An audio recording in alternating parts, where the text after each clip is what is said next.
Evening folks, welcome back to the Vivaldi edit.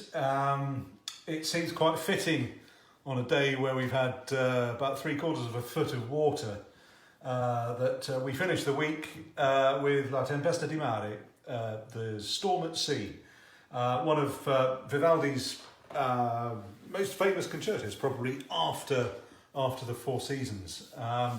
Certainly was a theme that he particularly liked.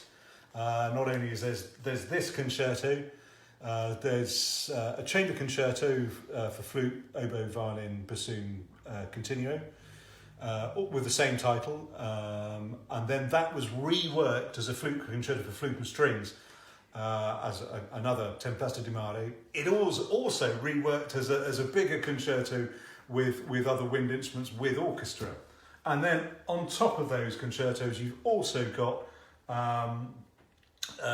a lost violin concerto, sadly. Obviously Vivaldi got fed up of writing a concerto called La Tempesta di Mare, so he wrote a concerto at this time called Il Mare Tempestoso. That was in G major. We have an incipit for it, but sadly no music. Then on top of that you've got works like the names have gone out of my head, but there are two.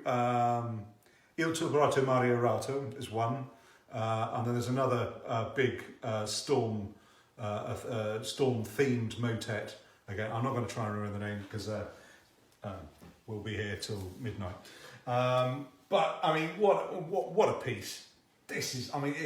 It doesn't get much better than this. It's just brilliant. And everybody knows this piece from the Opus 8 because this is the fifth concerto in the Opus 8, the concerto that follows immediately on from the Four Seasons. But for my edition that I've just made, I've decided to use the parts that survive in Dresden. There are also parts that survive in Manchester, though I have the microfilm for it, but not possessing a microfilm machine, and with lockdown and everything, that's kind of out of the question. So I turn to the parts in Dresden. It's quite interesting because, in actual fact, one of the parts, the organo part, is in Vivaldi's own hand. And this is interesting because if you'd have asked me what continuo instrument would you choose with which to perform this piece, I would have staked my house on the fact that you would have used a harpsichord. But Vivaldi very clearly has written organo. Here's the they are very beautifully written: La Tempesta di Mare, Concerto del Vivaldi, organo. And the other interesting thing about the Dresden parts, in the Opus 8, both the first movement and the last movement are marked presto. Here, very clearly, Vivaldi has written allegro. Now, if you then go to the violin part, which is in Pisandel's hand when my computer decides to play ball, you have something even more interesting. Can it be possible? He has written allegro e presto. That's really, really quite unusual, I would have said. Again, it asks the question: what kind of tempi are we talking about for a tempo like presto? Because clearly, we're just sort of we're brought up with allegro is this speed and presto is much quicker. I think it is quite possible that in Vivaldi's time, maybe presto wasn't quite as quick. Anyway, here's the opening ritornello. Is really good.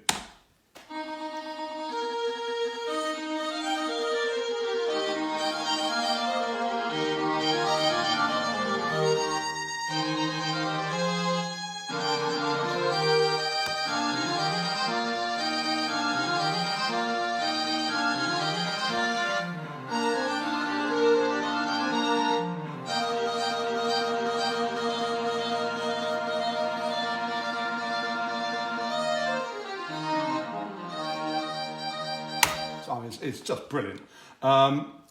I have to say, this concerto is so hard.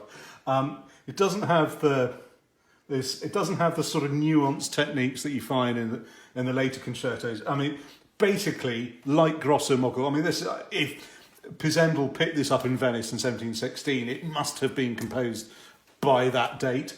So no, it doesn't. It puts it not so much later than something like Grosso Mogul, whereby if you can play lots of fast notes and if you can play a bit high, you should be able to play it. But I mean, the scales in here. I tell you what, well, let's just take it from this ritornello here, which is also interesting because there's some really brilliant new material introduced in the middle of the ritornello. Here we go.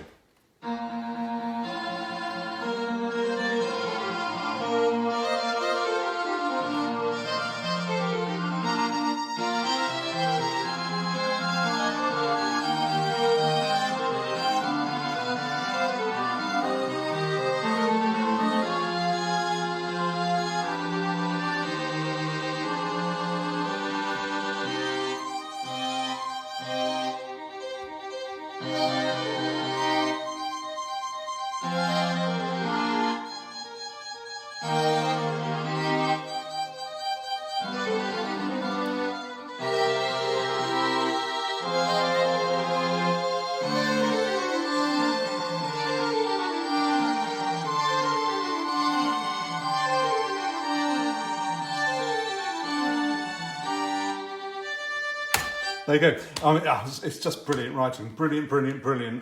Just brilliant. There are, as you might expect, some little differences that crop up now and again. And ones that really surprised me was... where are we? Sorry. Here we go. Yes. This passage here, this bar, and this bit here, and this bit, and then from here is exactly as it appears in the Opus 8, but this is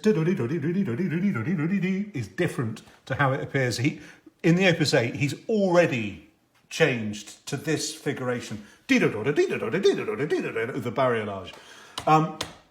It's brilliant. And then there's these scales.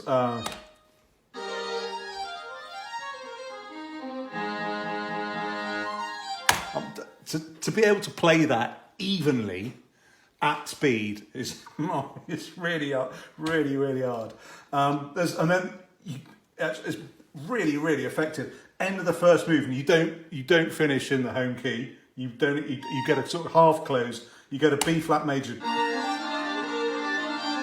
Then you get an extended general pause, and then you're into the slow movement, which I suppose is something like the Eye of the Storm, and it's much calmer. But there's still sort of something brooding underneath.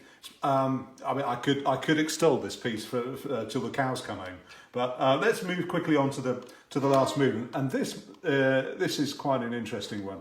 If we can get the right tempo for you, there we go. Let's try that.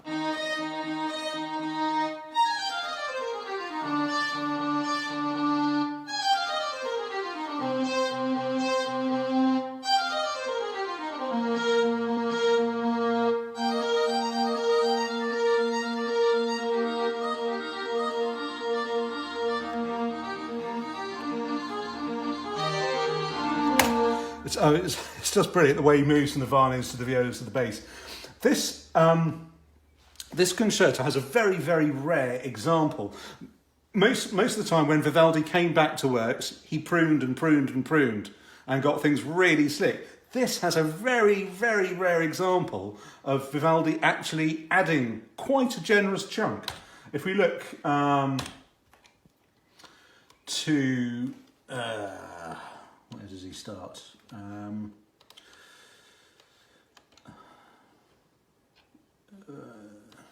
Sorry. Yes. So, we'll go from here.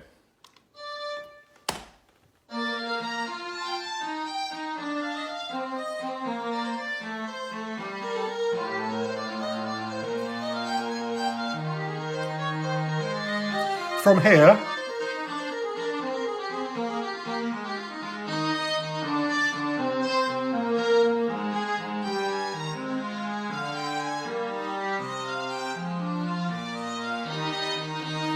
to there is material that was added to the concerto after he initially composed the work. If you want to hear what it sounds like without that bit, here is the Dresden version.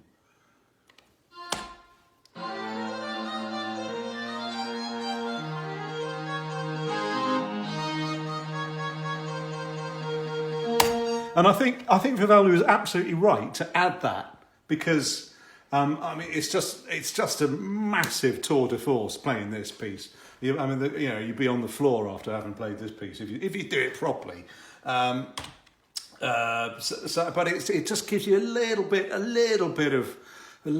calm towards the end of the concerto, and then as if you haven't been put through enough, you get this at the end. If you thought the scales in the first movement were fast, have a look at this. It's brilliant.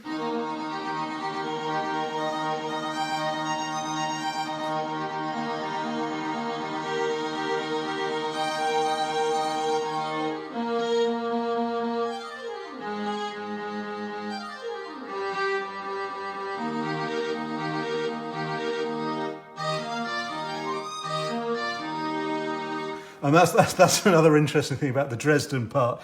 In the Opus 8, that's just one. He makes you do one more thing. In the Opus 8, that's much easier. That's down the octave. But in the Dresden manuscript, it's up. As if you haven't done enough already. I mean, what a piece. I think this is a Spinal Tap moment. This is going to get an 11. So there you go. Nice one, guys. Have a good weekend. See you Monday.